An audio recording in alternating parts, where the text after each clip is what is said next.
apabila kita melaksanakan sesuatu cadangan, khususnya berkaitan dengan keterjaminan makanan, perkara-perkara ruji, makanan ruji yang seperti beras ni, of course kajian dasar yang lebih mendalam diperlukan. Jadi saya yakin bahawasanya walaupun yes, there are rooms for improvement, ya, untuk daripada sudut komunikasi, daripada sudut keterangan yang diberi kepada pihak media dan sebagainya, namun kita patut lihat objektif perkara itu.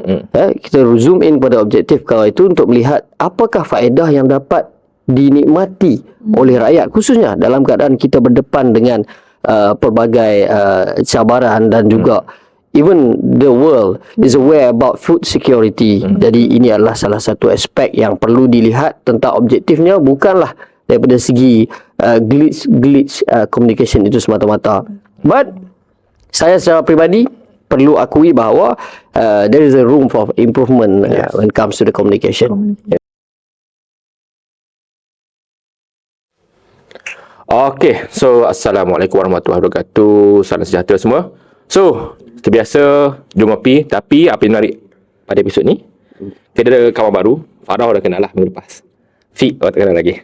Okay, perkenalkan Fik. Mungkin Fik kenal sikit, sedikit latar belakang Fik. Assalamualaikum, selamat malam rakan-rakan. Saya Muhammad Fitri bin Ismail. Pertama sekali terima kasih kepada Alias, ya, kerana Aiman, Aiman, kerana menjemput ke sesi ni. Kita skip tu nama dia. Banyak ilusi tu. Okay. Belakang sekali Alias. Okay, so sesi ni terima kasihlah Aiman kerana menjemput dan diberi ruang untuk mengupas. Sebelum ni pernah bersama dengan satu sesi Aiman di episod lain. Episod lain, betul. Okay, kali ni di rancangan yang lain. You nak. Okay, yes. So basically mungkin orang nak tahu kau asal mana? Okay, aku berasal dari negeri Jelapang Padi, daripada Kedah. Daripada Kedah negeri The Greater Kedah. Okay. So memang aktivisme pun di negeri Kedah. Cuma orang kata mencari makan untuk anak muda ni, of course mencari rezeki di Lembah Kelang. Sama lah kita. Macam aku dah Terengganu. Okay, so Fik, Farah Nabila. Betul? Okay, aku tak salah nama. Okay, so hari ni kita akan bincangkan beberapa isu. Tapi sebelum aku pergi isu, aku rasa kena buat disclaimer lah tentang muka aku yang agak sakit. Sebab ada belakang nama Jar lah, dia punya editor belakang kata muka aku agak sakit. So aku nak maklum ke the view, mungkin agak penat, musim panas so muka aku mungkin agak kurang sihat. Tapi aku sihat, Alhamdulillah. Cuma muka takut kata Aiman ni kenapa sagam ke apa. Risau lah benda tu untuk jelaskan bahawa mungkin sebab kerja dan sebagainya. Disclaimer awal. Takut isu finah-finah kat komen. Okay, so kita akan bincangkan beberapa isu menarik. Yang pertama, isu tentang Brah Putih Madani. Itu pertama. Nanti kita akan bincang lebih lanjut. Yang kedua, kita akan bincangkan mengenai filem La Luna. Filem La Luna ni bukan politik dan bukan juga ekonomi, tapi sosial. Okay. Yang ketiga, mengenai tentang merokok. So kita sedang maklum bahawa kita tak boleh merokok di dalam kedai, kena 3 meter luar kedai. Tapi ada kenyataan daripada Dr. Zulkifli, Menteri Kesihatan, untuk ada perubahan dari sudut polisinya. Tapi sebelum kita pergi lebih jauh, kita mula dengan Beras Madani dulu. So mungkin aku intro sikit, lepas tu aku bagi pada floor ada korang dua. So basically ada isu sebelum ini dikatakan bahawa kerajaan akan memperkenalkan Beras Putih Madani. So menjadi persoalannya, bila memperkenalkan Beras Putih Madani ni, bukan diperkenalkan oleh kabinet, tapi diperkenalkan oleh pengurusi jawatankuasa. Aku boleh sebut nama dia, mungkin Fik boleh sebut nama dia nanti. So bila dia perkenalkan ni, berapa isu timbul. Yang pertama, sudut harga. Harga ni bukanlah kata paling mahal berbanding dengan beras putih import. Beras putih import lagi mahal, tapi lebih mahal daripada beras putih tempatan. Itu pertama. Yang kedua adalah tiba-tiba ada kenyataan dari kabinet kata, kami tak ada lagi polisi ataupun langkah untuk buat benda ni. Yes. So menjadi persoalannya, kenapa benda ni jadi? Tapi mungkin kita tak pergi kepada polisi lagi, mungkin kita nak pergi lebih intronya lagi. Mungkin Fik boleh terangkan lebih sedikit intro tentang Beras Putih Madani ni. Kenapa benda ni wujud sekarang? Okey, isu ni Aiman, kalau kita tengok, kita rujuk balik. Sebab saya sambil diskusi kita ni, saya tengah buka X. Memang santai. Seronok. Berkaitan dengan isu tu bila kita baca feedback daripada kawan-kawan kat luar kan. Okay, first of all, isu ini wujud apabila satu kenyataan yang dikeluarkan oleh pengurusi jawatankuasa berkaitan isu mengenai harga makanan dan juga sara hidup nakal, iaitu Datuk Syed Abu Hussein Hafiz, ya, yang mengatakan penetapan harga siling baru bagi beras berkenaan yang akan berkuat kuasa dalam pada satu tanggal yang dispesifikkan oleh beliau, dan akan berada di pasaran bermula 1 Mac 2024. Jadi kalau kita lihat, pertama, seperti mana Aiman sebut tadi, ada contradictory dalam statement di mana kita tengok daripada pengurusi nakol ini sendiri, daripada yang bahagia mengeluarkan satu kenyataan yang lebih spesifik, dan kita lihat di mana kabinet mengeluarkan kenyataan yang mengatakan bahawa isu itu masih lagi di peringkat cadangan, dan tidak ada certainty lagi buat masa ini. Malah saya yakin bahawa pihak kerajaan sedang mengkaji isu ini untuk melihat sama ada, of course, apabila pelaksanaan, kita tak masuk bab polisi lagi, tapi saya sentuh sikit, iaitu apabila kita melaksanakan sesuatu cadangan, khususnya berkaitan dengan keterjaminan makanan, perkara-perkara ruji, makanan ruji yang seperti beras ni, of course kajian dasar yang lebih mendalam diperlukan. Jadi saya yakin bahawasanya walaupun yes, there are rooms for improvement, ya, untuk daripada sudut komunikasi, daripada sudut keterangan yang diberi kepada pihak media dan sebagainya, namun kita patut lihat objektif perkara itu.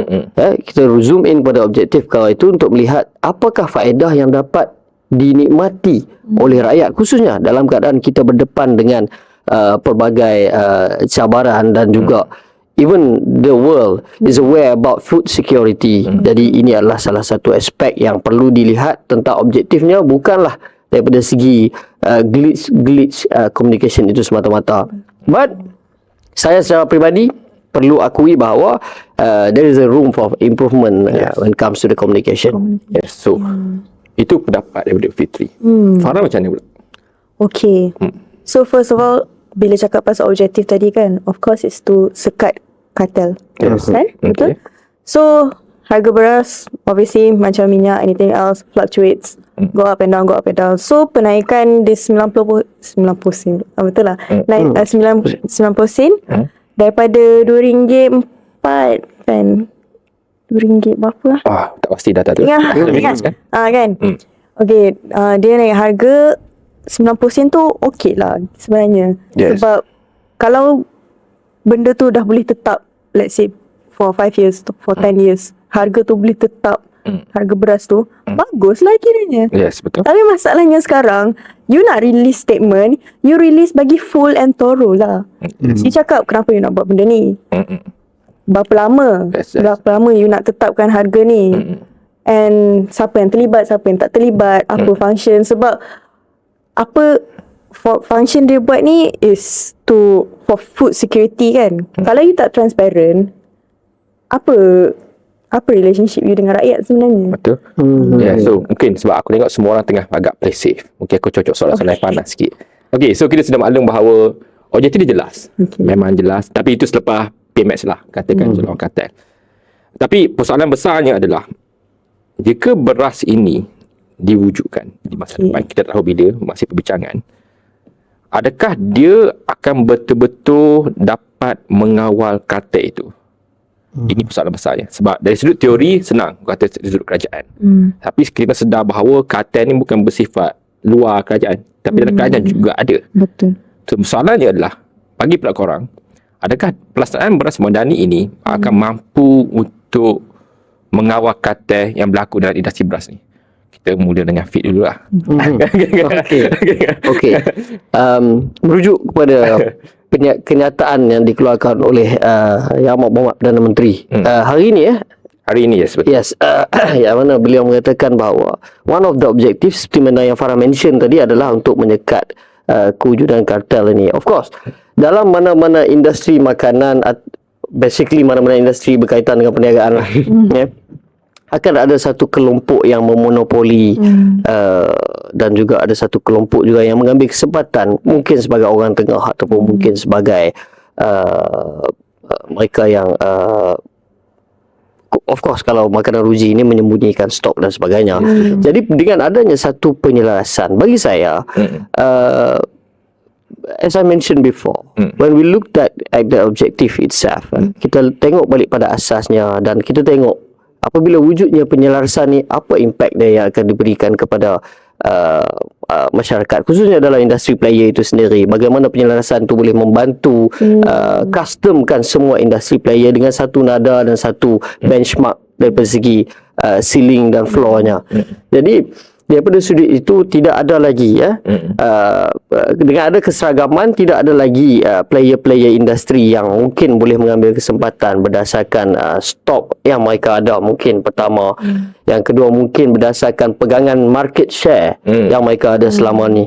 Jadi ini juga secara tak langsung untuk player-player baru yang nak masuk ke dalam industri, mungkin ataupun player-player kecil yang sedia ada boleh wujudkan satu keadaan yang lebih kompetitif. Itu mungkin, tapi ini kita berbincang berdasarkan info yang kita ada untuk setakat ini lah. Sebab kalau bertanya kepada saya pun mempunyai satu persoalan di mana tentang apabila dia bercakap soal penyelarasan beras putih madani ini, kandungan beras itu sendiri, adakah dia melibatkan mixture of tempatan dengan import ataupun import, ataupun import saja ataupun blend di antara dua campuran. So ini juga persoalan yang mungkin kita boleh bincangkan untuk relate balik sama ada jika penyelarasan itu boleh membantu untuk menyekat fluctuation of price, one, and then secondly untuk menyekat pihak-pihak yang profit oriented untuk mengambil kesempatan kepada perkara ini. Jadi dengan kita tahu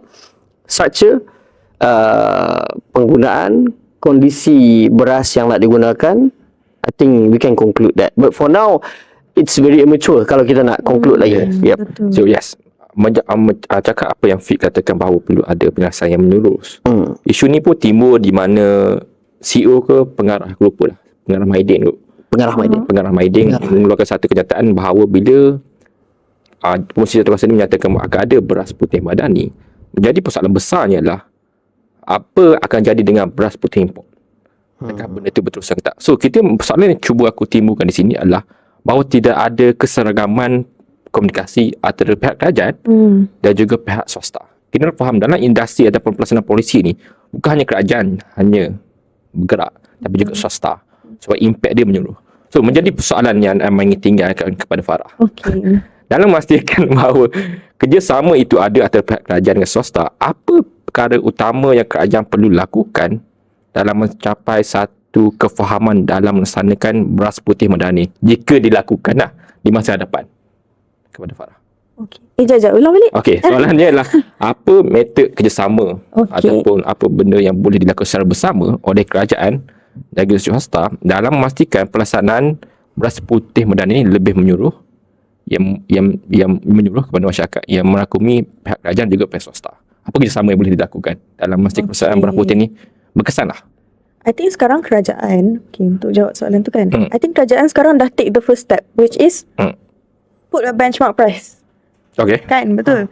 So once you have the benchmark price, people, kita cakap tadi kartel bijak kan. Kartel bijak, tapi pembeli pun bijak. Jadi bila kita ada data tu, bila kerajaan keluarkan ni harga ceiling dia macam ni je, pembeli ada hak juga nak fight balik kartel. Jadi benda tu bagus lah sebenarnya. And swasta, cara swasta buat kerja ni, dia akan go out and seek opportunities tau. So swasta akan sentiasa reach out to government. Dia akan sentiasa reach out, for example lah, kalau you nak reach any compliance dikeluarkan oleh kerajaan, dan swasta nak tak nak dia kena ikut juga. Macam tu diorang grow as a company. So I tak rasa swasta ada masalah untuk macam bekerjasama dengan kerajaan. So itu jawapan Farah. Jawapan kau macam mana pula? Aku tengok, sebab aku tengok dia punya statement macam ni. So, dia bagi satu question mark tu. Yang menarik dia bagi satu question mark. Dia kata, apakah maknanya daripada kenyataan Pengurusi Nakol Datuk Syed, iaitu adakah itu bermakna beras SSI dimansuhkan. Tapi kalau kita lihat balik kepada kenyataan itu dan juga kenyataan yang dikeluarkan oleh Menteri Keterjaminan Makanan, dia tidak sampai ke tahap itu lagi. Ya. Jadi persoalan yang beliau timbulkan, it's remain a question mark for now. Yes. And I think it's good bagi industry player untuk raise this kind of questions, untuk mereka dapatkan keterangan yang lebih lanjut dan lebih konkret. Cumanya kalau dia nak terus jump into conclusion berdasarkan teori yang sudah ada, bagi saya agak unfair. We give the government to orang kata apa, to have their time for them to explain and provide the relevant information accordingly. Menjawab Aiman punya statement tadi, you bagi satu soalan yang agak bukan persoalan, he gave the opinion yang mana government perlu duduk lebih dekat dan memberikan transparency kepada industry player. Yes, I would agree, dan tak salah saya, in most of circumstance, of course kerajaan akan akan consult dan gauge feedback from industry player. Cuma for now I think that cadangan tu belum sampai ke tahap itu, maka it's quite unfair untuk kita jump to any conclusion at this point of time for me lah. Yes. Okay, so aku rasa dalam kita berbicara tentang objektif, kita tak ada masalah tentang beras putih Madani. Tapi mungkin korang setuju, mungkin korang tidak setuju. Tapi aku melihat bahawa kelemahan terbesar kerajaan sedia ada ini adalah bukan sebab polisi. Tapi satu benda yang mungkin Fit tak setuju dengan aku. Dapat rasa. Very sedih. Dapat rasa. Satu masalah besar adalah tentang komunikasi. Of course. Kita sedar bahawa sudut IPR, sudut ekonomi Madani, semua berimpact. Aku study, memang dia sangat cantik. Of course cantik tu perlu ada pelaksanaan cantik juga.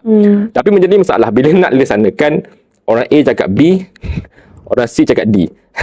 Dia membandingkan orang di bawah. Contohnya beberapa isu tentang ekonomi Madani. So ini juga berlaku dalam beras Madani di saat sampai 2 ahli kabinet, iaitu Perdana Menteri itu sendiri dan juga Menteri, aku lupa Menteri apa, Mak Sabu. Mak Sabu menyatakan Keterjaminan Makanan menyatakan bahawa benda ni perlu akan ada perbincangan dan sebagainya. Tapi aku tak nak cakap tentang beras putih Madani, aku nak cakap tentang komunikasi dan kerajaan. Bagi korang dua lah, kenapa benda ni selalu berlaku dalam kerajaan? Benda ni bukan sekali. Daripada awal penubuhan kerajaan ni dah ada beberapa miscommunication. Of course lah, berapa penting dah tembak dan everything. Itu hati lah. Tapi bagi korang, pandangan orang luar yang tak ada dalam kabinet, kecuali lah sini ada menteri, tak ada kan? Yang luar kabinet, kenapa isu ni berlaku di saat kerajaan dah hampir setahun lebih dah?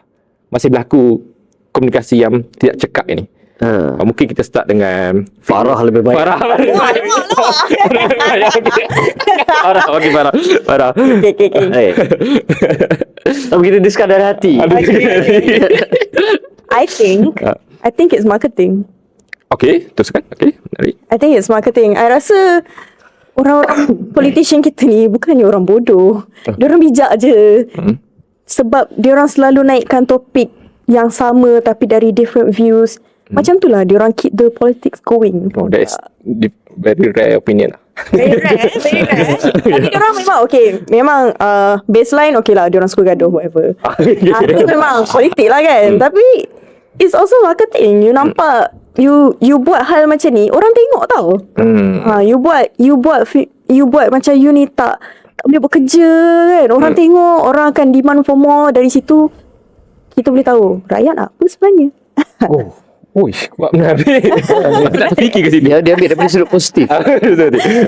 Okay, itu Pak. Tapi I tak rasa benda tu baik ke bagus. Sebenarnya at the end of the day, negara yang paling bagus is negara yang betul-betul transparent lah. Tapi sekarang ni politician kita suka main-main games. Kalau you all perasan lah. Aiman, aku ada soalan.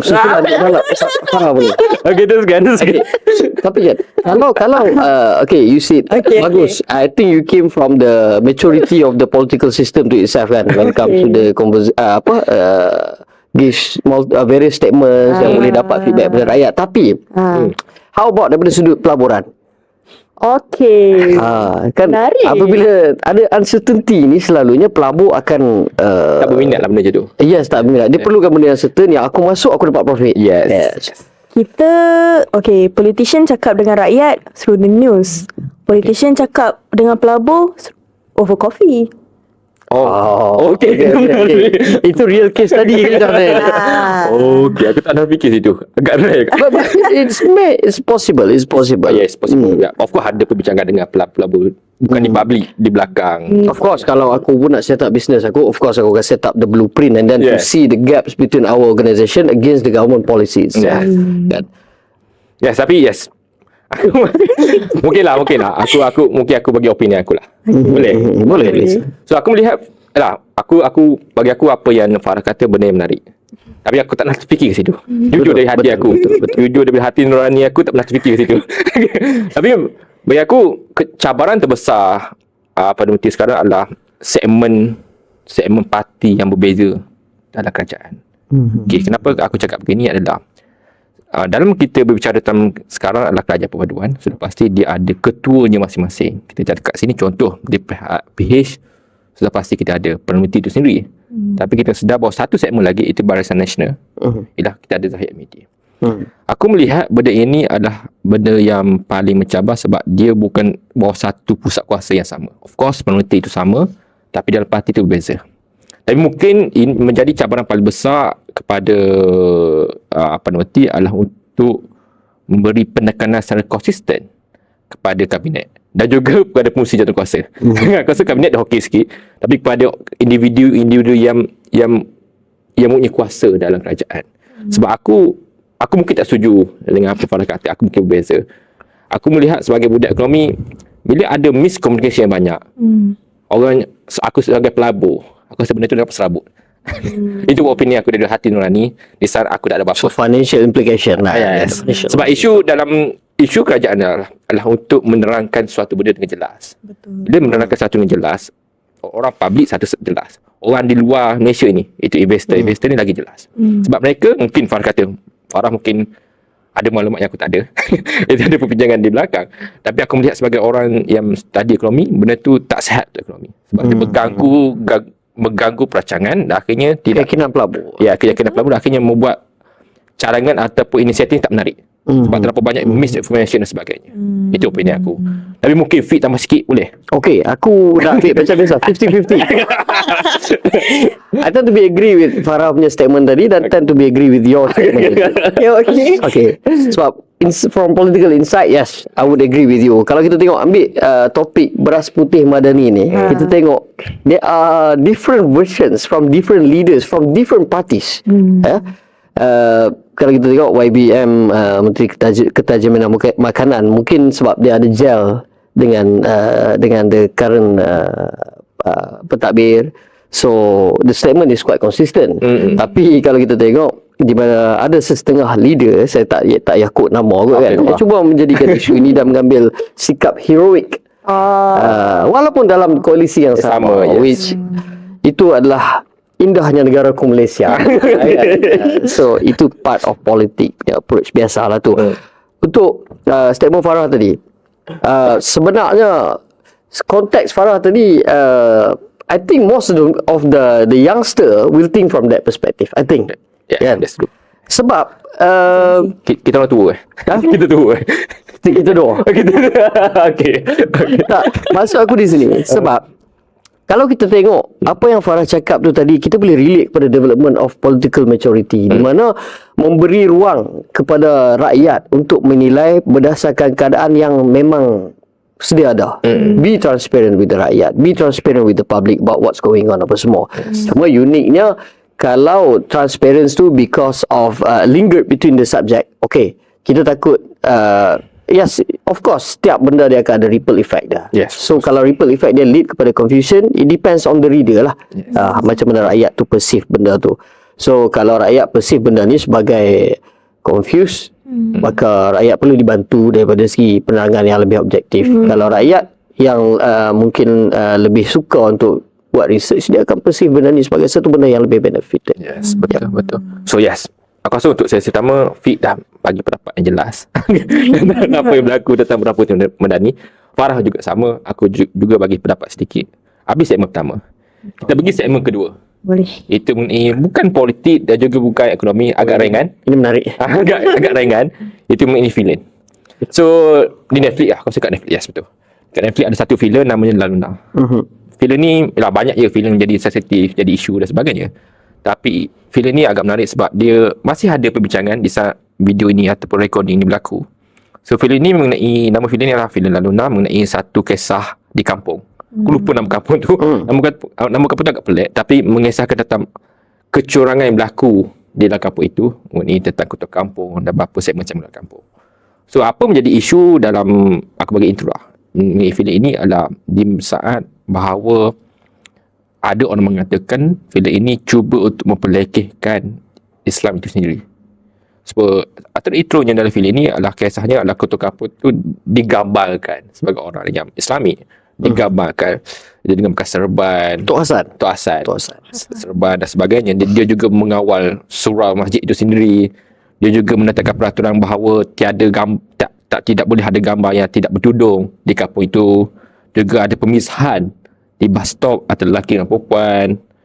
Dan juga ada beberapa segmen lagi aku tak nak sebab agak sensitif, tapi menjadi perbincangan. Ada dua pandangan berbeza. Sudah pasti ada yang kata ini memperlekehkan, ada kata kau patut melihat benda ni sebagai perbincangan lebih mendalam. So kita pergi lebih mendalam. Aku start ni soalan aku bagi Hina. Aku start soalan ni dengan Farah.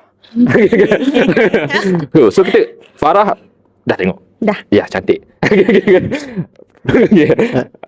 Trailer dah. Okay. So dalam kisah, di saat Farah melihat filem Laluna, pada pendapat Farah sebagai rakyat Malaysia, adakah filem ini memperlekehkan Islam ataupun tidak? Okay. Just bagi pendapat hati nurani. I rasa the main theme of this movie is actually harmonious living among each other. Betul tak? So like, and this film in particular, they use religion as their pain point. Boleh je filem lain buat benda lain, cakap pasal budaya, cakap pasal bangsa, tapi this film in particular pakai agama. Tak apalah. At the end of the day, movie is about macam exposing your mind, buka minda untuk terima benda kan. Yes. So itu function movie in general. And also I rasa fenomena ni banyak je berlaku dekat kampung. Benda kita tak tahu kerap mana benda ni berlaku dekat kampung, dan banyak mana budak-budak dekat kampung tu perlukan filem ni untuk buka minda diorang. Faham tak? Satu, okay, Farah rasa apa yang membuatkan dia nampak macam pelekehkan agama Islam, sebab nampak macam Tok Hassan ni ekstremis sikit kan. Okay. Tapi sebenarnya apa yang dia cuba tunjuk is Tok Hassan ni dia gunakan agama untuk tinggikan kuasa dia. Which shouldn't happen. Dalam Islam sini cakap hablum minallah, hablum minan nas. You baik dengan Tuhan, you baik dengan manusia. Tapi sekarang ni Tok Hassan tu baik dengan manusia ke? Ya. Menarik. So yes, aku ini soalan aku agak sensitif, tapi untuk kau lah, sebagai orang Kedah, apa pendapat kau tentang filem ni? Aku tak tengok lagi. Jawapan sahabat aku tak tengok lagi. Jadi tak fair kalau aku nak kupas berdasarkan konten tu sendiri. But macam aku beritahu tadi, aku tengah scroll X. Ada dua benda menarik aku jumpa. Aku kupaskan dulu daripada yang mengkritik. Okay. Daripada seorang sahabat ni, dia mengkritik bahawa pemikiran liberal cuba disuntik secara halus dalam subteks filem ini, yang menonton tanpa menilai dan mengukur dari sudut pandang Islam tidak akan dapat mengesannya. Okay, so itu from I'm not trying to put this on conservative way, tapi itu dia punya personal view. Kita respect that. And then ada satu lagi konteks daripada seorang, saya rasa juga anak seni, yang tadi dia explain agak cantik. Kita dengar tadi sebelum datang buat ada tunjuk dekat Farah tadi, iaitu ini berbunyi begini kenyataannya. Rata-rata yang merasa filem Laluna ini menghina agama atau rasa malu dengan filem ini gagal articulate kenapa dia rasa macam tu objectively. Ini lebih kepada rasa sakit hati atau annoyed sebab diperli. And kalau rasa macam tu, there's a truth there. Okay. It's like jinx dekat hidung lah. Kan, apa siapa makan cili dia terasa pedas tak? Daripada Kedah. Daripada Kedah. Aku Si. pandangan macam ni. Okey, Farah ada nak add ni? Oh, tak ada. Okey. Dia cakap dulu. Mana nak mendengar Cuba cari cara yang paling best. Bukan cari selamat, bukan selamat lah. I mean, kita kena kupaskan daripada sudut transparansi lah benda ni kan. So, pertama sekali apabila kita menonton filem, penonton dalam panggung wayang tu pun terdiri daripada pelbagai golongan, pelbagai exposure, dan setiap kali kita nilai satu-satu perkara mesti berbeza based on our point of view. Mungkin Farah ada point sudut yang berbeza berkaitan dengan Aibak Aiman tadi. Mungkin I ada berbeza berkaitan contoh itulah keunikan manusia. Cuma dalam isu ini, kalau kita tengok pada saya lah, sebab saya tak tonton filem tu lagi, mungkin balik saya akan tonton lah kan. Cuma kita kena tengok pada objektif dia, objektif filem tu sendiri, apa yang sebenarnya dia nak sampaikan, dan watak Tok Hassan as per bacaan dan juga perkongsian kawan-kawan pada malam ini, saya nampak watak Tok Hassan itu bukanlah represent Islam semata-mata. Islam dalam diri setiap manusia. Patriarchy also. So mungkin watak Tok Hassan ni lebih kepada orang yang, sebab kalau kita tengok elemen yang ada pada watak Tok Hassan ni, elemen seorang yang agak radikal dalam tindakan, dan radikal ni wujud bukan sekadar dalam sebuah agama, dalam semua sudut kan. You can be an anarchist to be radical. You can be an atheist to be radical. So itu tak represent satu agama. Just happen to be dalam filem ni dia pakai sarban lah. Ya, itu je. And then daripada sudut lain pula, kita tengok seorang anak muda perempuan yang balik ke sebuah kampung untuk melaksanakan satu bisnes yang belum wujud di sebuah kampung. Ya, betul. Kan? Analogi di situ. Ketika mana ada, saya quote sikit lah, pemimpin yang melaksanakan sebuah dasar, masuk balik politik sikit. Apabila seorang pemimpin nak melaksanakan sebuah dasar, of course ketika awalnya banyak yang kritik. Contoh ambil highway, dulu banyak orang kritik. Aku tak setuju. Kan? Siapnya highway, kenapa buat 2 lane je? Kenapa tak buat 10 lane? Betul. You see, so sudut pandang, basically dia balik pada sudut pandang dan juga kesediaan masyarakat setempat untuk menilai sesuatu perkara. Dia nak pergi buka kedai pakaian dalam wanita di sebuah kampung kerana ianya kampung, dan ia memberikan pertikaian, menimbulkan pertikaian, dan secara realistically, kalau benda itu pun berlaku dalam dunia nyata, of course akan ada pertikaian yang sebagainya. Cuma yang kita kritik adalah tindakan Tok Hassan apabila beliau bertindak dengan radikal, kekerasan, rasuah dan sebagainya. Itu tidak melambangkan imej agama semata-mata. Jadi kalau orang mau pertikaikan tindakan laluna establishment dekat kampung tu menghina agama, saya rasa itu tak relevan. Tetapi kalau dia melambangkan tindakan watak Tok Hassan itu sendiri, seperti yang saya cakap tadi, sifat-sifat itu radikal, rasuah, kekerasan dan sebagainya bukan wujud atas representatif agama. Ya, betul. Yes. Semua agama, semua kaum, semua keadaan akan wujud orang semacam ni. Betul. So mungkin aku tambah sikit. Dan aku setuju apa yang Fik kata, dan aku juga setuju apa yang Farah kata. Sebab aku, apabila kita melihat satu-satu filem, aku sangat gembira lah. Di saat dulu aku tak nak lihat ada kritikan ataupun diskusi mengenai apa-apa filem kat Malaysia. Tengok habis. Ya gitu ya. Tapi sejak berzaman berubah, sosial media semakin berkembang dan sebagainya, pelbagai perbincangan. Sebenarnya apa isu apa? Awak lupa apa nama dia yang silat tu? Lupa nama dia. Mak Kilau. Nak keluar nama dia susah betul. Mak Kilau ada juga kritikan sebagainya. Tapi untuk filem lalunan ni, bagi aku satu poin positif yang aku ingin kita tekankan adalah dah mula diskusi tentang beberapa isu di dalam masyarakat kita. Dan benda tu, aku lihat benda ni diskusi yang sangat-sangat ilmiah. Sebab apa? Dia tak ada emosi sangat. Dia ada pendekanan tertentu yang cuba orang tekankan aku angle ini. Tak kata ini salah, tak. Tapi angle berbeza. Macam Fik kata, setiap manusia lahir dengan keadaan atau background berbeza. Sudah pasti persepsi dia tentang suatu isu sudah pasti berbeza. Aku orang pada timur. Aku lihat Fik sebagai Kedah, sudah pasti aku tak suka nasi kandar. Tapi Fik suka nasi kandar. Contohnya begitu. Persepsi dia berbeza. Tapi untuk filem ni, aku melihat untuk filem Laluna ni, bagi aku bukan hanya kita berhenti kat filem Laluna saja. Aku melihat lebih banyak filem-filem yang boleh membincangkan atau membuka perbincangan dalam masyarakat. Sebab benda itu penting. Sebab aku ingin melihat satu safe space atau ruang selamat di mana semua orang boleh bagi pendapat mengenai satu-satu isu yang berlaku. Itu kita nak dalam masyarakat kita, supaya bila Fik buka Twitter boleh tengok pendapat beza. Ya. Dan buka Twitter ni sebenarnya Farah, tadi dia tanya kita soalan ke? Aku ada soalan nak tanya. Okey Aiman. Okay. Ada satu tweet ni, tweet pula X siapan post X ni. Mana? Dia cakap Laluna tak hina Islam. Laluna ni cuma kritik sosok-sosok individu yang memakai topeng agama untuk membenarkan perkara-perkara yang tak sepatutnya. Statement ini aku rasa agak hampir tepat pada penilaian aku. Apa komen? So yes. Sebab tu aku setuju dengan ciapan tersebut. Sebab aku melihat bahawa dia adalah individu. Dia sangat individu tu pakai serban, itu gaya dia. Kalau dia pakai baju tu saya tu pun tak masalah. Dia individu, nama dia Tok Hassan. Dia bukan agama. Sebab kalau kau melihat lebih mendalam tentang filem ini, dia ada satu ustaz dalam filem ini yang cuba untuk menghentikan rasuah itu berlaku dalam kampung itu. Tapi orang tak cakap benda tu. Orang hanya cakap pasal Tok Hassan. Padahal ada ustaz. Tok Hassan di kota kampung. Ada seorang ustaz yang memang jadi imam kat masjid tu. Dia tahu ada rasuah. Yang Tok Hassan cuba nak bagi rasuah pada pejabat daerah. Pejabat daerah. Dia nampak benda tu, dia tak sokong Tok Hassan. Orang tak cakap benda tu pula. Dia ustaz. Di saat dia ustaz, dia cuba untuk membatalkan rasuah. Tapi kau tengok Tok Hassan je.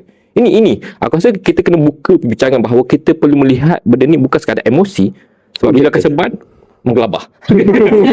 Menggelabah dia. Balik pulau, balik sini semua penat aku. Kita lihat benda ni, okey, Tok Hassan masalah. Tok Hassan ni mencemarkan imej Islam tu. Dia sendiri. Bukan dia mempelajari Islam. Tok Hassan ni, saat kau keseban, patut kau bawa imej yang sepatutnya. So basically bukanlah tak ada watak karakter Muslim yang baik dalam filem tu. Basically semua kampung tu adalah orang Muslim. Tok Hassan je masalah. Tok Hassan je masalah. So itu konteks dia. Tapi orang terlampau beremosi melihat satu benda. Tapi Mungkin adakah mungkin sebab kritikan tu terkena kepada mana-mana individu? macam aku katalah, mungkin dia makan cili dia rasa pedas lah. Tapi aku melihat benda ni lebih banyak filem macam ni lebih bagus. Bukan hanya filem tentang Laluna atau Tok Hassan, mungkin lepas ni Uncle Lim. Uncle Raj. Uncle Raj. Melambangkan Malaysia dan mungkin kat Sabah, Sarawak sebagainya. Supaya perbincangan tu lebih. Aku melihat filem Laluna ni membuka satu perbincangan lebih ilmiah. Dan akhirnya kita boleh melihat bagaimana pemikiran masyarakat di luar sana. Itu benda yang menarik untuk aku tengok. Sudah pasti filem Laluna aku setuju lah. Aku rasa benda tu relax. Walaupun aku satu dengan tu. Mungkin aku terlalu lama kat sini lah. Tapi aku lihat benda tu, dia membuka minda. Betul. Dia membuka minda tentang memang ada isu masalah rumah tangga, pederaan, ada masalah radikalnya dan kepimpinan. Radikal. Yes, radikal kepimpinan. Ataupun ada seorang tokoh ataupun lelaki namanya, dia nama sebenarnya Sam. Nama dalam TV, dalam filem aku tak tahu nama apa. Namanya Shazzy Sam. Nama sebenarnya tak tahu. Hero lah itu. Dia hero. Silent. Dia mencuba melambangkan juga seorang Polis. bukan seorang ayah. Ayah tunggal yang menjaga anak, sangat sayang pada anak dia dan sebagainya. Benda ni sangat besar, tapi orang tengok ada satu benda titik je. Itu je masalah. Tapi sudah pasti perbincangan mesti berterusan supaya kita lebih melihat satu isu lebih meluas. Bukan hanya pada satu faktor atau satu individu. Yes, itulah jawapan aku. Yes. So bagi korang last filem Luna, apa harapan korang kepada industri perfilman di Malaysia? Siapa jawab dulu ni? Farah lah. Satu je. Make more controversial film. Memang menarik Farah ini ni. Berani. Dia memang ikhlas, transparent. Gabi? Yalah, setuju dengan Farah. Dan setuju dengan Farah sebab penerangan yang Aiman bagi tadi. Iaitu dengan adanya controversial film akan ada banyak diskusi. Dan daripada situ akan ada medan ilmu, dan daripada medan ilmu itu kita dapat persif dan tingkatkan daya pemikiran. Yes, betul. Anak-anak Malaysia. Betul. Yes. Dan harapan aku teruskan menyatakan pendapat. Tak salah menyatakan pendapat. Kritik. Yes, pendapat anda tak salah. Pertahankan. Cuma jangan radikal Jangan sampai radikal. membakar. Janganlah macam membakar. Hasan. Jangan membakar ataupun membakar kereta polis. Ya. Itu janganlah macam tu. Aku malah sebut nama siapa. Tapi janganlah membakar kereta polis. Jangan bakar itu. So berbicarlah. Teruskan. Kalau tak setuju, teruskan nyatakan pendapat anda. Aku suka. Aku tengok kat Facebook dah semakin ilmiah. Dulu Facebook ni tak apa-apa. Semakin ilmiah. Jadi medan diskusi. Beda diskusi. Sebab dia boleh tulis panjang dan sebagainya. Menarik. Yes. Aku harap anak-anak muda terutamanya usia kami teruskan nyatakan pendapat. Anak muda perlu ada pendapat. Supaya kita lebih dewasa di masa akan depan. Okey. Untuk segmen kedua dah habis. Alhamdulillah. Alhamdulillah. Yang santai, aku rasa tak santai sangat. Santai juga. Santai. Santai. So kita pergi pada segmen yang ketiga, mengenai merokok. Okey, so aku terangkan sedikit intro dia apa berlaku. So sebelum ini pada PH 1.0. Okay. Yang mudah aku suruh faham. Tapi tak faham. PH 1.0 ada menyatakan satu polisi. Itu tidak boleh isap rokok di dalam lingkungan 3 meter lah. So, kena kelis rokok 3 meter daripada restoran. So ada satu polisi. Tapi minggu ni Dr. Zulkifli, Menteri Kesihatan yang sama yang membuat polisi larangan merokok dalam restoran tu menyatakan bahawa akan ada akan ada satu ruang khas. Designated. Ya, designated ruang khas untuk merokok. Dia macam sama Macam Singapura. Macam Singapura ataupun sama je kat bangunan kerajaan ada tempat rokok kat luar. Bukan begitu je.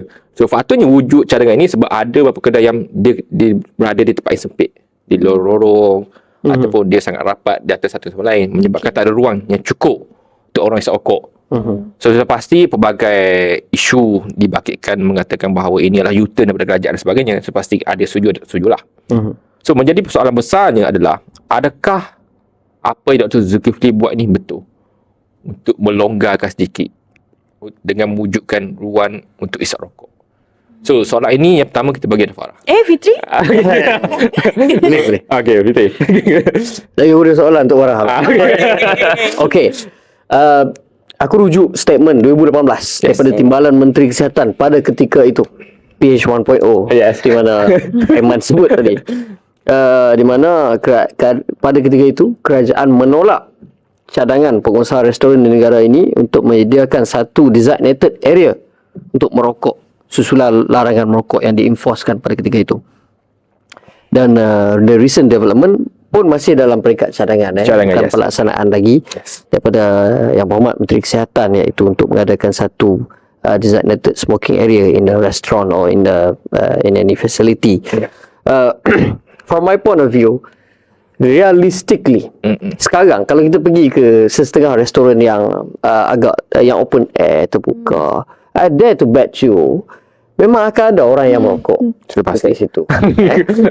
Dia yang lebih menyakitkan lagi apabila kita pergi tengok orang tu merokok dan belakang tu ada table family, ada anak-anak apa semua. Itu lebih menyakitkan bagi I. So di sini I mengambil stand yang lebih bersetuju kepada cadangan Dr. Zul, kerana rokok adalah benda yang diperdagangkan, dijual. Let's not touch about the halarah. Itu, before we go to that, saya cakap daripada sudut reality, reality memang akan ada orang yang merokok, akan ada orang yang pergi beli rokok whatever brand itu semua dan akan merokok. Cuma jika tidak ada penyelarasan yang sedemikian, tabiat itu akan terus berlaku dan kerosakan ataupun orang kata apa, it will happen in uncontrollable manner. Tidak ada kawalan, tidak ada, takkan pengok kuasa nak pergi duduk di restoran setiap hari. Berapa ratus ribu restoran.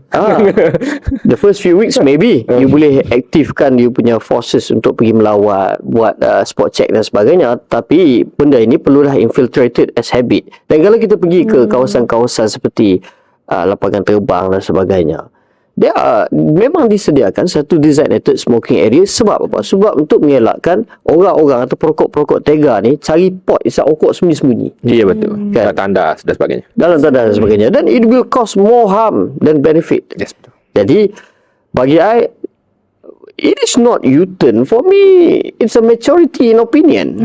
Dia laksanakan dan dia lihat ada sedikit gaps dalam pelaksanaan. maka perlu ada area of improvement. Jadi bagi saya ini adalah satu area of improvement di mana perokok yang membeli rokok secara legally kat kedai. Rokok kedai Aceh. Bukan. Legally, I mean. Legally, yes. Jadi mereka juga berhak lah, bagi saya berhak. Selepas beli, of course mereka nak menghisap and dari kedai makan dan sebagainya. Cumanya yalah, perlu dilihat, tapi perlu dilihat dengan lebih mendalam tentang tempat itu. Perlu ada SOP yang jelas tentang mungkin jaraknya daripada jarak non-smoker berapa jauh, jaraknya daripada permukaan tertutup berapa jauh. So melalui pelaksanaan SOP yang lebih detail out, maka ada setengah kedai yang boleh adopt, ada setengah kedai yang insufficient space tak perlulah. Itu opinion aku lah. Yes. So, soalan sama. Yang Fitri dah jawab. Farah macam mana pula? Saya setuju lah dengan yang tu. Okay. Dengan SOP yang lebih detail. Sebab kedai beribu-ribu and semua layout lain-lain. Of course. Yeah, of course. Layout lain-lain, orang yang datang makan tu lain-lain. Yes, Kita lepak kat mamak tak sama dengan makan kat KFC. Semua orang lepak kat mamak mesti nak isap rokok. Okay. Ya, aku meraihkan. Betul. I think we as Malaysians patut cakap more. Kau jangan isap rokok kat sini boleh tak? Cakap macam tu. Sebab implementation ni sebenarnya kan unpopular opinion lah. Tak nak lah jadi sampai macam Singapore sebenarnya. Okay. Sangat jujur. Transparent. Bagus. Anak muda transparent. Tapi also tak nak macam Indonesia. Diorang dalam bilik aircon pun diorang isap rokok. Itu masalah. Sekarang kita macam okay sikit lah. Middle ground juga. Yes. And rakyat kita still ada common sense. Yes. So, Budak-budak muda tak nak cakap.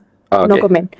Tapi pendapat saya setuju dengan Fitri. Betul ada SOP yang lebih detailed out and lebih ambil kira betapa banyaknya restoran dekat Malaysia ni dan layout dia dan budaya kita kat sini. yes. So soalan ni wujud dengan apa yang Fitri cakap tadi. So memang aku kat depan muka aku dah nampak juga orang sokok belakangnya family dan sebagainya. Dan kita sedar memang dah data untuk diberi denda 300 untuk orang isap rokok dalam restoran. Tapi benda tu dilihat, dia berkesan awal-awal. Sudah pasti orang takut sekejap. Dah terpaksa enforcement turun sejak kedai, tiba dapat gambar sebagainya sudah pasti. Tapi kita lihat bila berlaku, mungkin patut ni kena aku nyatakan, bila berlaku perubahan kerajaan, perubahan kepimpinan, kita sedar bahawa enforcement tentang larangan merokok dalam restoran kurang dikuatkuasakan, menyebabkan tabiat itu datang kembali. Dulu aku lihat susah, semua takut. Jadi semua orang pergi jauh sokok, takut kena 300. Sekarang ni aku lihat, betul macam Farah kata lah, kat kedai mamak sokok relax dengan selama ada baby kat belakang sebagainya. So soalan yang aku ingin timbulkan adalah, sudah pasti enforcement itu perlu dibuat, tapi adakah perlu dinaikkan denda? Naikkan denda kepada orang yang melanggar perkara ini. Itu isap rokok dalam restoran. So aku mula kat Farah lah. Tadi aku dah mula kat Fitri mula kat Farah. Adakah Farah setuju untuk denda dinaik? Sekarang 300, kena naik pada 1000. Contoh. Jangan kata je terus, kata contoh. Farah rasa? Yang 300 tu bila punya? Masa 2018. 18. Yes. Patutlah naik. Patut naik. Inflation. Inflation kan? Okay. Ekonomi. Oh, aku memang going. Income negara. Patut. Sebab inflation. Bukan sebab tu lah. Macam bagi orang lagi takut lah je. Takut. Macam bagi benda tu long lasting sikit. Kalau benda tu macam lagi serius, sebab kita 300, diorang bayar ke 300? Bang. Betul, Fi? Okay. Mungkin di sini berbeza sikit dengan Farah. But okay. Denda itu it's always there and always been there for quite some times. Dan penguatkuasaan tak ditarik balik pun walaupun bertukar rejim. Yes. Penguatkuasaan itu masih ada, cumanya mungkinlah tak ada serbuan-serbuan daripada enforcement agencies pergi ke satu kawasan ke satu kawasan apa semua ni. Cuma kita ambil contoh secara realiti.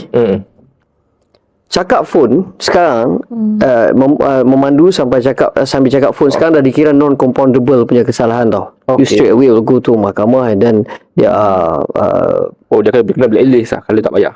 kalau tak bayar memang blacklist, tapi dia punya dia punya moral of the story, denda dia lebih tinggi berbanding dengan kesalahan-kesalahan lalu lintas yang lain, sebab dia dikira non-compoundable punya keadaan. Tetapi adakah orang masih buat? Masih. Orang buat kan, bergantung pada priority ataupun keperluan pada ketika itu kan. Sama juga, sebab apa dia akan back to habit manusia. Manusia pernah hisap rokok di restoran berkungkun kan. You letaklah denda yang tinggi, dan apabila denda tu nak dilaksanakan, enforcement akan datang untuk memantau. Tapi challenge-nya enforcer pun mungkin ada priority lain untuk dilaksanakan kan. So mungkin dalam isu ini bagi I stick to Dr. Zul punya opinion, iaitu menyediakan designated area for smoking lebih berkesan berbanding denda. Sebab denda dia akan back to the root, di mana enforcer kena datang, kena issue the letter, and then you'll take the letter, go and settle with the necessary agencies. But again, dia memerlukan orang yang memerhatikan. Tidak bolehkah kita sebagai rakyat ataupun perokok sendiri ambil satu kesediaan untuk bertanggungjawab? You dah tahu it's going to harm yourself. That's it. You decided to be on that way. Tapi janganlah cause the harm to others. Yes. There is a specific designated smoking area for you. Go there. Yes. Jangan dedahkan orang lain kepada perkara itu. Tetapi daripada sudut inflasi tadi, setujulah. Yes. Aku melihat tabiat merokok ni adalah satu tabiat yang macam Fik kata berkurung. Nak mengubah je sudah pasti ambil masa. So aku rasa penalti itu perlu, sudah pasti ruang kasut juga perlu. Tapi aku nak dengar opinion korang yang terakhir ni isu ni. Kita sedar bahawa dalam pelaksanaan polisi kerajaan, bukan hanya kerajaan sahaja yang menjalankan benda itu. Juga perlu ada pelibatan rakyat dalam memastikan pemerhatian pemantauan tentang polisi itu. Contohnya begini. Di saat dah silap aku dulu ada. Di saat ada orang merokok, orang ambil gambar. Ambil gambar. Whistleblow lah, whistleblow. Tapi tak benda tu lah. Nampak macam negatif sangat. Macam jenayah berat. So kita melihat benda tu dah berkurang, atau kerjasama antara kerajaan dengan itu dah berkurang. Bagi kau, untuk opinion ataupun kita nak bagi pendapat pada Dr. Zul lah, adakah Dr. Zul patut memperkenalkan benda ini balik untuk beri, bukan hanya wujudkan whistleblower ni saja, tapi juga beri merit atau reward lah kepada yang sebab bagi aku nak masyarakat ni, yalah, kita sokok lah pilihan kau. Tapi janganlah menyegati ataupun memberi kemudaratan kepada orang lain. Okey. Bagi korang, adakah perlu untuk sistem pemberian maklumat ni diperkemaskan oleh Kementerian Kesihatan untuk mengelakkan orang hisap rokok di dalam restoran? Dapat tak? Dapat. So, soalan pertama ni Aku eager nak jawab. Okey, teruskan Fia. Aku nak cari siapa nak jawab. Okey. Kita tengok negara barat lah. Yes. Negara barat, kalau kita tengok minum bir kan, okay, dia orang akan minum pun di dalam designated area. Okey, ramai tu. Dia ada satu tape merah di luar bar dia apa semua kan, tak boleh keluar dari kawasan-kawasan tu kan. Tak tahu. First time. Tapi jangan lari. Ada. Sebab dekat area London tu kan dia ada. Aku banyak kawan dekat London, so that's what So benda tu unik tau bila aku observe benda tu. Maknanya kata ada disiplin. Walaupun perbuatan tu ialah memabukkan dan sebagainya, tetapi dia disiplin kerana tabiat. Walhal aku tak nampak pun ada enforcer yang mematikan, tak nampak pun ada kuasa viral yang tangkap gambar mereka keluar pada situ dan sebagainya. Tapi oleh kerana ada common sense, ada kesedaran kendiri untuk menjaga diri masing-masing dan juga orang awam, maka mereka stick to the regulation. So bagi aku tak perlulah sampai ke tahap snipping, dia akan jadi name and shame. Mungkin bukan name lah, tapi dia akan jadi shameful for that fella, dan mungkin akan tinggalkan satu mental effect yang tak baik. Dan juga for some reasons now, mungkin orang akan boleh ambil action berkaitan dengan Personal Data Protection Act. Mungkinlah dia bukanlah personal data, tapi sekarang facial recognition pun dah ada kan. So it's something yang kita kena look forward. And which aku dalam konteks ni aku tak setuju lah. Banyak lagi cara untuk kita enforce dan educate masyarakat. The most important thing, perokok tu sendiri kenalah sedar dan educate diri sendiri untuk lebih bertanggungjawab. Itu mesej pada perokok. Farah pula. Okay, I rasa kan, Lemak, cakap apa dengan tadi? Tak apa, jujur je. Dah ada lah tadi kat kepala. Oh, okay. Kita ingat tak isu MRT sekarang kan ada female designated area. Oh ya. Apa yang kita buat, kita ambil gambar, kita viral. So sebenarnya merit tak payah, merit dah ada, iaitu banyak retweet dekat Twitter. Oh, memang pelik tu. Aku tak nak fikir ke situ. Kritikal lah. Okay, menarik teruskan. Banyak retweet kat Twitter. So apa yang kita buat? Sebab kita based on the fact that rakyat jaga rakyat. So kalau kita wujudkan this merit kepada whistleblower oleh rakyat ni, macam tak best lah. Okay. Tak best lah sebenarnya. Tiba-tiba macam rakyat dengan kerajaan. Tapi Okay, setuju kerajaan tak? is a kerajaan ni Governing kerajaan lah. institution. Rakyat among each other, protect each other lah. You nak marah dia, you viralkan je. Oh, so Farah setuju viral kan? Tapi jangan bagi merit. Tapi tak ada merit. Kerajaan buat kerja kerajaan. Rakyat kita gaduh sesama sendiri je. Oh, so, aku And then we come together, lepas tu gaduh kerajaan. Yes. Macam tu lah. mungkin aku rasa aku boomer lah. Yes. Aku punya pemikiran bila aku sebut tentang persoalan ini adalah aku fikir macam sistem WhatsApp. aku punya fikiran tak pernah terfikir nak post kat S, kat Facebook, kat Instagram. Kita nak fikir pun. Bila Farah sebut S semua, jauhnya beza aku dengan Farah ni. Aku punya fikir sebab macam dekat apa ada satu, aku lupa lagi mana, macam ada satu sistem WhatsApp. Bila kita ambil gambar, kita send kepada WhatsApp tu, dia akan detect, kajak boleh detect face. Aduan rakyat. Yes, face recognition dia boleh detect secara automatik lah. Memang sistem tu ada. Macam tak selamat je. Dan Malaysia memang ada benda tu. Sebab tu IC tu memang ada. Dan ini public information. Sebab tu Baru tahu. kerajaan memang ada benda tu. Sebab tu ada IC. Dan database kerajaan memang ada. Cuma aku nampak ke situ, tapi sudah pasti pandangan berbeza. Kita meraihkan, tapi apa yang penting yang kami ingin sampaikan adalah apa yang if korang nak sokong, itu hak korang. Betul. Tapi jangan memudaratkan orang lain. Betul. Teruskan ikut peraturan yang betul. Bertanggungjawab. Ni sokong John ke Jangan brand. Jangan mention, sorry. Tersilap takut promote pula. Apa perokok. Tapi pastikan bertanggungjawab. Itu je. Sebab kita nak pastikan di saat kita nak maju, pemikiran rakyat juga maju. Betul. Bukan sahaja duduk ekonomi sahaja, tapi juga rakyat itu sendiri kena maju. Dan sudah pasti kita sudah tamat semua sesi kita, yang pertama, kedua, ketiga. Dan untuk yang terakhir, kami ingin rakan kat luar sana untuk follow kami punya social media. Ya, sudah pasti semua nama Yuana TV. Facebook, Instagram, Twitter, dan tapi yang paling penting adalah kami punya YouTube. Kami ingin mencapai lebih banyak view dan juga subscriber, sebab kami perlu buat monetize. Kami kena jujur. Betul. Kami kena jujur. Orang muda kena jujur. So kami harap rakan kat sana terus menyokong kami, terus komen kreatif tak ada salah. Tak ada masalah. Tak ada salah. Kami membina. Kami akan baca kalau komen kritik. Jika ada yang menarik, tak menarik kami tepikan. Tapi apapun, terus sokong kami Yuana TV, dan sudah pasti kami akan bawa isu yang menarik dan juga host yang menarik. Sekarang ni sudah pasti Fitri dan Farah adalah host yang paling menarik untuk sesi ketiga ini, dan kami akan panggil lebih ramai anak muda yang berbawa macam Farah dan Fitri untuk menyatakan pendapat masing-masing tentang isu semasa. Terima kasih. So itu sahaja dari kami. So sekian, terima kasih. Baik.